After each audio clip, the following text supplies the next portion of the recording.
మిర్చి yard chairman కుర్చీ. దీని క్రేజ్, పవర్ రాజకీయ వర్గాల్లో మరొక లెవెల్.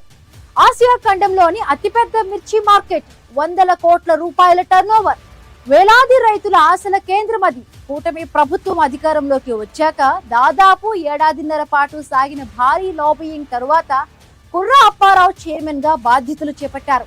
అయితే పదవి చేపట్టి 3 నెలలు కూడా గడవక ముందే యార్డులో అప్పుడే మిర్చి కారం కంటే ఘాటైన పొలిటికల్ వార్ మొదలైంది.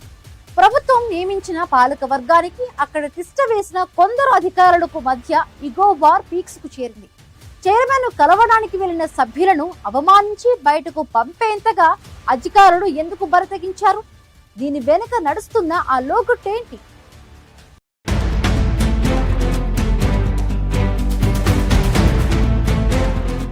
గుంటూరు మిర్చి యార్డులో చాలా కాలంగా అధికారులే రాజులు, వారే సర్వాధికారాలు అన్నట్లుగా వ్యవహారం సాగుతూ వచ్చింది. యార్డులో జరిగే ప్రతి కీలక నిర్ణయం, వందల కోట్ల లావాదేవీలు, వ్యాపారాల స్థాయిలోనే జరిగే సెటిల్మెంట్లు, అనధికార వసూళ్ల వెనుక కొందరు అధికారుల హవా నడిచిందని ఆరోపణలు ఉన్నాయి. అయితే కూటమి ప్రభుత్వం ఏడాదిన్నర కసరత్తు తర్వాత కొత్త పాలక వర్గాన్ని రంగంలోకి దించడంతో ఈ పాత సామ్రాజ్యానికి బ్రేకులు పడ్డాయి.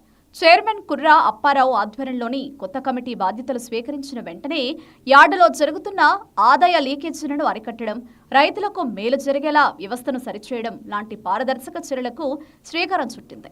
అయితే ఇప్పటి వరకు యార్డును తమ సొంత జాగీరులా ఏలిన కొందరు కీలక అధికారులకు ఈ మార్పులు అస్సలు నచ్చడం లేదు. తమ పట్టు చేజారిపోతుందన్న అసహనంతో వారు పాలక వర్గంపై తిరుగుబాటు జెండా ఎగరేశారనే చర్చ పొలిటికల్ సర్కిల్స్ లో బలంగా నడుస్తోంది.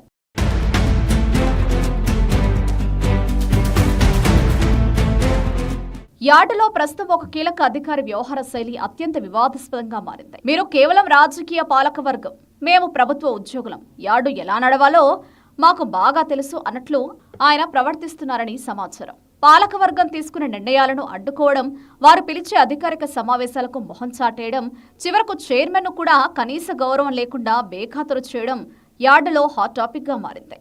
దీంతో అధికారుల ఆధిపత్యానికి చెక్ పెట్టాలని వచ్చిన పాలకవర్గం ఇప్పుడు అధికారుల అహంకారానికి ఎదురుదెబ్బ తింటోందన్న అభిప్రాయం వ్యక్తమవుతోంది.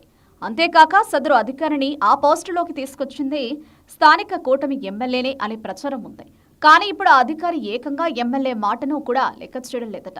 గుంటూరు మిర్చి యార్డు గౌరవ అధ్యక్షురాలి హోదాలో ఉన్న మాధవి స్వయంగా ఇచ్చిన సూచనలను, ఆదేశాలను సైతం సదరు అధికారి పూర్తిగా పక్కకు పెట్టేస్తున్నారట.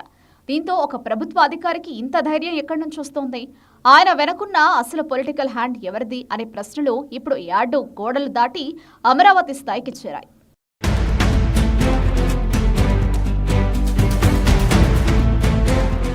అధికారుల అహంకారం ఎంతవరకు వెళ్లిందంటే ఇటీవల కొందరు పాలకవర్గ సభ్యులు యార్డు సెక్రటరీని కలవడానికి ఆయన ఛాంబర్కు వెళ్లగా వారికి కనీస మర్యాద ఇవ్వకపోగా అవమానించి బయటకు పంపించారనే ప్రచారం పెద్ద దుమారం రేపుతోంది. మీకు యార్డు అంతర్గత వ్యవహారాలతో ఎలాంటి సంబంధం లేదు, అంతా మేమే చూసుకుంటాం అంటూ దురుసుగా మాట్లాడడంతో కమిటీ సభ్యులు తీవ్ర ఆగ్రహంతో ఊగిపోతున్నారు. పాలకవర్గం వచ్చిన తర్వాత తనకు ఉన్న పూర్తి ఆధిపత్యం తగ్గిపోయిందనే అసహనం అధికారులో ఉందని, అందుకే ప్రతి నిర్ణయాన్ని అడ్డుకునే ప్రయత్నం చేస్తున్నారనే విమర్శలు వస్తున్నాయి. ఇక ఇటు అధికారులు అటు పాలకవర్గం మధ్య యార్డు సిబ్బంది పరిస్థితి 2 రాళ్ల మధ్య నలిగిన గింజలా తయారైంది. ఎవరైనా ఉద్యోగులు చైర్మన్ కు లేదా పాలక వర్గానికి సహకరిస్తే సదరు అధికారి వారిపై కక్షగట్టి వెంటనే వార్నింగ్లు ఇవ్వడం, మెమోలు జారీ చేస్తూ వేధింపులకు గురి చేస్తున్నారని ఆరోపణలు వస్తున్నాయి. భయాందోళనకు గురైన కొందరు సిబ్బంది తమ గోడును నేరుగా చైర్మన్ కుర్రా అప్పారావు దృష్టికి తీసుకెళ్లడంతో వ్యవహారం మరింత ముదిరింది. తాడో పేడో తేల్చుకోవాలనే మూడ్లోకి పాలక వర్గం వచ్చేసింది.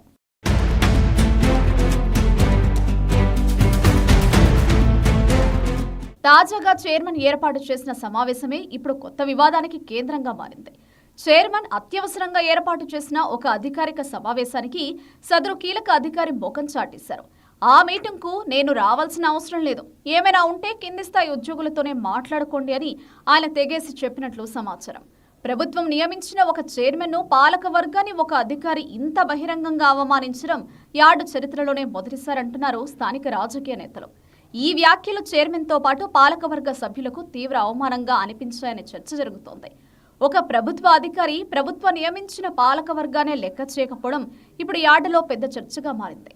ఇప్పటికే యార్డులో రైతులు, వ్యాపారులు, కూలీలు, ఉద్యోగులు అందరి మధ్య ఈ వ్యవహారం హాట్ టాపిక్ గా మారిపోయింది. మిర్చి యార్డా లేక మినీ పవర్ సెంటరా అన్న కామెంట్లు వినిపిస్తున్నాయి. రైతుల సమస్యలు పక్కన పడేసి ఇప్పుడు అధికారం ఎవరిది అన్న పోరు ప్రధాన చర్చగా మారిందనే అభిప్రాయం వ్యక్తమవుతోంది. కోట్ల రూపాయల వ్యాపారాలు జరిగే చోట పరిపాలన పారదర్శకంగా ఉండాల్సింది పోయి పరస్పర ఆరోపణలతో యార్డు ఇమేజ్ దెబ్బతింటోందని వ్యాపారులు ఆందోళన వ్యక్తం చేస్తున్నారట.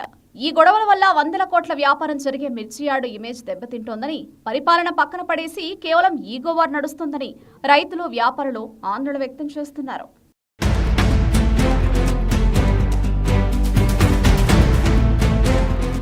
క్షేత్రస్థాయిలో రైతులకు మేలు చేయాలని కూటమి ప్రభుత్వం ఎంతో ప్రతిష్టాత్మకంగా ఈ కమిటీని ఏర్పాటు చేస్తే అధికారులు ఇలా ప్రతిఘటించడం ప్రభుత్వానికి కూడా పెద్ద ఇబ్బందికరంగా మారింది.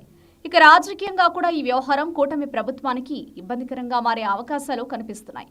ప్రభుత్వం ఎంతో కష్టపడి ఏర్పాటు చేసిన పాలక వర్గానికి అధికారులు సహకరించకపోతే కింది స్థాయిలో పరిపాలన ఎలా సాగుతుందన్న ప్రశ్నలు వినిపిస్తున్నాయి. ఒకవైపు రైతులకు మేలు చేయాలనే ప్రయత్నాలు, మరోవైపు అధికారుల ప్రతిఘటన, ఇవన్నీ కలిపి గుంటూరు మిర్చి యార్డును ఇప్పుడు రాజకీయ రంగస్థలంగా మార్చేశాయన్న చర్చ సాగుతోంది. గుంటూరు మిర్చి యార్డులో మిర్చి కారం కంటే ఈ అధికార పోరు రేపుతున్న మంటలే దట్టంగా కనిపిస్తున్నాయి. మరి ఇప్పటికైనా కూటమి ప్రభుత్వం జోక్యం చేసుకుని ఆ వివాదాస్పద అధికారిపై వేటు వేసి పాలక వర్గానికి పూర్తి స్వేచ్ఛ ఇస్తుందా, లేక అధికారుల ఆధిపత్యానికి మద్దతు తెలుపుతుందా అనేది బిగ్ సస్పెన్స్. ఈ కోల్డ్ వార్ ముందు ముందు ఎలాంటి రాజకీయ సంక్షోభానికి దారితీస్తుందో